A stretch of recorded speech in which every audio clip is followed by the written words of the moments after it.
Hey guys, thanks for joining us here at Salty Ginger Talk. If you're a regular listener, we're glad to have you back. If you're new to the channel, we hope you like what you hear.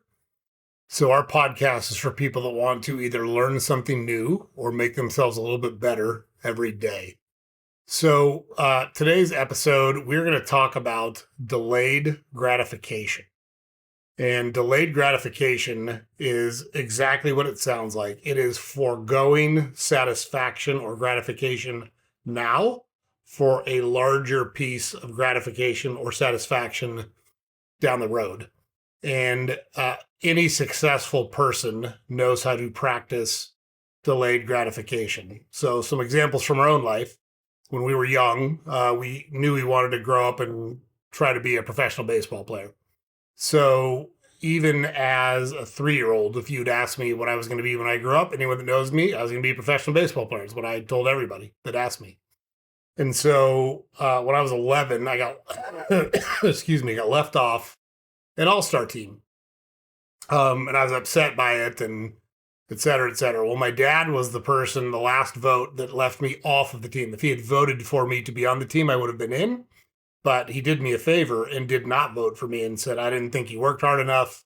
I thought you were kind of lazy and thought somebody else should get that spot. So that was a real learning lesson for me because I vowed then that I was never going to be on the bubble again. I was going to be so good that I had to be accepted on a team. So that's when I started. I was 11. I started lifting weights. I started running in the off season. I started reading books on hitting, reading books on pitching. It was never hard for me to practice. I always loved to practice, but I went far above and beyond. And I timed it just right because I hit puberty starting the next year and kind of everything clicked for me. And I became an even better baseball player than I was. And I, in fact, did not wind up in the bubble. That was the last time I ever got cut from a baseball team. So that worked out well for me. But that delayed gratification happened when everybody else was out screwing around. I would go to the weight room. When everybody else was out messing around the summer, I would go run stadium stairs or wind sprints or those types of things because I was giving up the gratification or satisfaction now for the longer term goal that I wanted. And I never did sign a professional contract, although I had the opportunity to, but I got a full scholarship to go through college. So I got my school paid for. I got to play very high level of baseball, played with a lot of guys that played in the major leagues. And it was a great experience. It was a fun experience. I regret nothing about it. And that same mentality of delayed gratification is something that can make you successful in any aspect of your life. And so rather than just listen to us bloviate about our past and our experiences, we've queued up a video here from James Clear. And James Clear is the author of the book Atomic Habits. And we've shared a review of Atomic Habits on our channel on a previous episode. And we also talked about the book Atomic Habits in one of our episodes that said 3 books that would change your life. And so James Clear does a very good job of being kind of very direct and breaking down what delayed gratification and habit forming and habit breaking is all about. And we found a short clip of him on a British TV show talking about delayed gratification and the concept of making small changes that compound over time and will lead you to big results. So we're going to play that video. We may pause it a time or two and make some comments, and then we'll kind of do a recap at the end of the video. So without further ado, we're going to queue up James now so you can see this video, and we'll go from there. Every day. Well, so just a quick story that I like that I feel like illustrates the point. So we're in the UK, and for many years, the British cycling team was very mediocre. They had never won a Tour de France, even though the race had been around over 100 years. They had won, I think, a single gold medal back in 1908. And so they brought in this new performance director, 2003, 2004, and he believed in this concept that he called the aggregation of marginal gains. And so he described it as like the 1% improvement in all the areas related to cycling. And so they started by making 1% improvements that other teams were probably looking at too. Put slightly lighter tires on the bike. They had their riders wear these electrically heated overshorts to keep their legs warm so they could ride for longer. They had different biofeedback sensors that each rider would wear, and then they adjusted the programs to each individual. But again, competitive field, a lot of teams are doing that. So then they did a bunch of 1% changes that nobody else was thinking about. Like they hired a surgeon to come in and teach them how to wash their hands to reduce the risk of catching the cold or getting a flu. They split tested different types of massage gels to see which one led to the fastest form of muscle recovery. They even figured out the type of pillow and mattress that led to the best night's sleep for each rider, and then they brought that on the road with them to big events like when they were at hotels for the Tour de France and things like that. And so Brailsford said, all right, the coach said, if we can actually do this, right, execute on all these little 1% changes, then I think we can win a Tour de France within 5 years. Right. Now, he must have had to really sell people on this because you can already see the naysayers, and we're in Britain as well, where they're going to be like, come on, this is ridiculous. Right. Well, and it just, no single change seemed like very much, right? Yeah. So one of the changes they made was they had their outdoor riders switch to indoor racing suits because they tested them in a wind tunnel, and turns out the indoor suits were a little more aerodynamic, which, you think, all right, whatever, I got like basically skin tight clothes on either way. How's this going to make much of a difference? Right. Anyway, so they did, in fact, execute on all these little changes, and they won the Tour de France not in 5 years, but in 3 years. And then they repeated again the fourth year with a different rider. And then after 1 year off, they've now won the last 3 in a row again. So they've won 5 of the last 6 now, after having never won it for more than 100 years. It's definitely an obvious anomaly. You look at it and you're like, what? Because it's not like we have a cycling culture here or anything. It was just a big anomaly when we saw them massively improve. And so I bring that story up, not because I think, cycling is the perfect example or anything, but just because it's a good story that showcases the power of being committed to making those small improvements each day. And I think that it's not just nice to have. It's not just like a little cherry on top of your performance to make these 1% changes, but they actually can compound and add up in a really significant way in the long run. And habits are a lot like that. They're not exactly like compound interest, where you kind of like hit that hockey stick portion of the curve, but they really feel like that a lot. Like we were saying just a few moments ago, it feels insignificant on any day, but then you turn around 10 years later and it's actually, you're surprised by where you end up. And that's a hallmark of any compounding process, that the greatest returns are delayed. And so habits are like that too. They don't feel like much on any given day, but they really add up every day. Well, so just a quick story that I like that I feel like illustrates the point.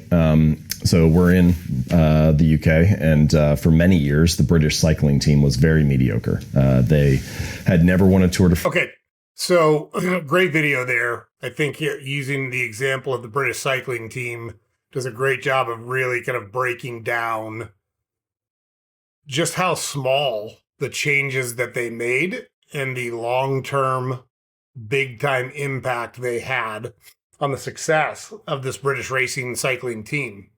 And you heard him talk about at the end that habits are very similar. So, we're at the time of year where a lot of people make New Year's resolutions and say, I'm going to do this, I'm going to do that, and I want this in 2025, et cetera, et cetera. And that's great. Like, we think it's great. We did a podcast episode on goal setting a little while ago. We also did a podcast on how to stick to your goals, like how to change your habits. So we've done all of those things. You can go back and watch those episodes. But the whole point here is where a lot of people go wrong is they want to hit the home run. They want to make the big leap all at once. And like we use losing weight as an easy one because it's something a lot of people have worked on over the years. There's a lot of substitutes for it in terms of examples, but you didn't gain 50 pounds, 20 pounds, whatever it is you need to lose. You didn't gain it overnight. You gained it a little bit at a time over a long period of time. And that's the same way that you're going to lose it. And rather than trying to change everything all at once, right? We've all done that. I'm going to eat up. I'm going to wake up tomorrow and I'm going to eat right. I'm going to exercise and blah, blah, blah. And by 9 o'clock, you're eating a Twinkie and drinking a milkshake. And you're like, God damn it, what happened? So don't try to make those changes all at once. Maybe change one thing at a time. Maybe you drink a lot of soda and you say, you know what, I drink 3 sodas a day. I'm going to start drinking 2 sodas a day starting tomorrow, or 1 soda a day starting tomorrow. Just make that change, make that stick, and then maybe you cut out soda completely. Maybe you've got a sweet tooth. Maybe you like junk food. Maybe you like potato chips, whatever. Doesn't matter what it is, but pick one thing and tweak it a little bit. Don't make a huge change. Same thing with saving money, right? There's the old saying, the old joke that says there is no good time to lose weight, save money, or have a kid. You just got to do it. And the way to do those things is incrementally, a little bit at a time. So if you know anything about compound interest, let's say that you're 25 years old and you save $100 a month and you start putting it into just a regular index fund. It doesn't have to be anything special. You don't have to trade the stocks a bunch. Just keep plowing money into an index fund. The S&P average over the last 30 years is somewhere 8 or 9%. And if you started that at 25 and you put $100 a week in till you're 65, it's over $1 million. You'll retire a millionaire if you just do that. If you just did that, you would have $1 million by the end with the power of compounding and the consistency of taking those actions. But that $100 means some delayed gratification because maybe you can't go out and get coffee. Maybe you can't go out to a movie. Maybe you can go to a restaurant one less time a month than you do to put that $100 away. But wouldn't it be worth it down the road to know that you didn't really miss much and you got this huge return at the end? And that's the way to think about delayed gratification. And that's the way to think about how to build your habits and to set your goals. You don't need to jump over a 6-foot hurdle. Warren Buffett says a lot from an investing perspective. I don't look for 6-foot hurdles to jump over. I look for 6 1-foot bars that I can step over because I know I can step over those 6 1-foot bars, but jumping over a 6-foot hurdle is hard. And from an investing perspective, that means finding a stock that doubles or triples or quadruples. But if you find a stock that goes up slow and steady over time and pays a dividend, a blue chip stock like that, and you can hold it for a long period of time, it's going to make you a lot of money over the life of owning that stock. That same concept can be applied to any habit. Maybe you want to learn to play the guitar. You're not going to start taking lessons and 2 weeks later become Eddie Van Halen or Dave Grohl or insert your favorite guitarist here. Those people worked for decades on their craft and they continuously worked on improving their craft over time, even when they were world famous, even when they were recognized as an expert in their field. They're always working and tweaking just a little bit. Taking it back to a baseball analogy, we were fortunate enough to see Greg Maddux pitch in his heyday, and he won over 350 games, Hall of Famer, and he did not throw the ball hard on purpose. He could have thrown it harder than he did, but what he learned early in his career was that by being disciplined and throwing the ball a little less hard, but making it move more and hitting his spots, meaning if he wanted the pitch low and outside, he made sure he threw that pitch low and outside. He won 350 games. He walked almost nobody, and he's a Hall of Fame pitcher. Well, there's a story about Greg Maddux that talks about they were playing the Astros, and Jeff Bagwell was one of their best hitters. And he told his catcher before the game, hey, don't throw him anything inside because he's a good hitter on pitches inside. And so the Astros were up like 8-0, and Bagwell comes up in the 7th or 8th inning. And Maddux tells his catcher he wants to throw him an inside pitch. And the catcher's like, whatever, man, you're in charge. So he throws him an inside pitch, and Bagwell promptly hits it over the fence for a home run. And as they're walking to the dugout, the catcher says, why did you do that? And Maddux says, we're a good team. They're a good team. We're going to see him again in the playoffs, most likely. And he's going to remember that pitch, and he's going to be looking for it. I can use it when I face him in the playoffs. Sure enough, he faces him in the playoffs, and he throws him 3 changeups that look like they're going to be inside, but on a changeup, the ball will drop. And Bagwell swings and misses at all 3 of them and strikes out. So 3 months earlier, Maddux set him up. That is delayed gratification. Maddux traded his ego in a shutout for success further down the road when the games were more important in the playoffs. And so if you can learn delayed gratification, if you can learn to trade a small bit of happiness or satisfaction now for a much bigger piece of happiness or satisfaction down the road, it's going to pay huge dividends in your life. I can tell you, we have practiced it over and over again when we're grinding in the middle of the night, or we're working really hard to get a project done, or putting in long hours at work. Those are times that I could be with my family, that I could be relaxing, that I could be doing all sorts of different things other than working my ass off. And so, it's not a mistake that I've wound up where I'm at in my professional career, in my personal life, in the relationship I have with my wife, because I work hard at that. And I practice delayed gratification in all of those things because I want the benefit down the road. I would love it if every minute was great, but like right now, my wife is sick. So I'm not spending a lot of time with her because I'm making her go to sleep so that she can sleep and get rid of this nasty, nasty cold that she has. I'd love to have that time back with her, but I want decades and decades with her. This time right now, look, it sucks. It sucks that she's sick. I don't get sick a lot. That's just how I am. And she does. That's just how she is. It's not on purpose. She can't do anything about it. But I'm willing to sacrifice that time with her now so that she can be healthy and live longer and I can spend more time with her.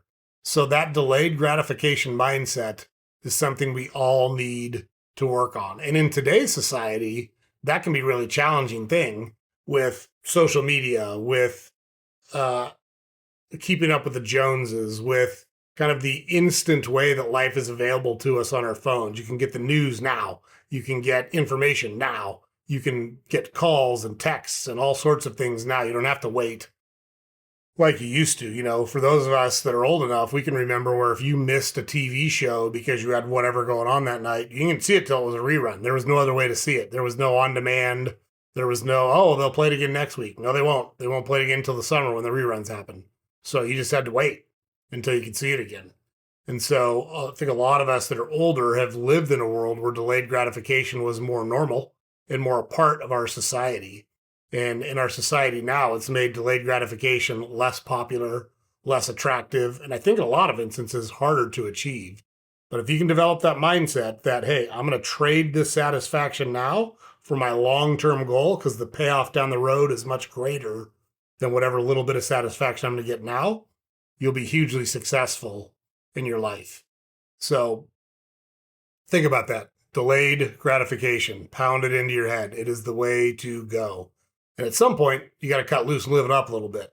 But pushing that point down the road is going to give you a much bigger payoff the longer you're willing to sacrifice to have that payoff. So hope that makes sense, guys. Thought it was a good topic and thought it was a great video where James Clear does a great job of really using a specific example that he uses in his book. And when he speaks, he speaks a lot to organizations, professional sports teams, all sorts of places that are looking to develop better habits and make themselves a little bit better every day. And that's one of the things we talk about on our podcast right at the beginning. If you want to learn something new or make yourself a little bit better every day, we're hoping we can contribute in some small way to that goal that you've set for yourself. So don't forget, guys, James puts it up over here every day. Go to our website, saltygingertalk.com. We've got all of our podcast episodes available there. We've got a newsletter that we publish every weekday that you can subscribe to there. And we've got links to all of our social media content there as well. Also, don't forget to like, comment, and subscribe to our channel on whatever platform you consume it on. It's really helpful to us, and we appreciate it if you're able to do that. Thanks a lot, guys. Everybody have a great week. We'll see you next time.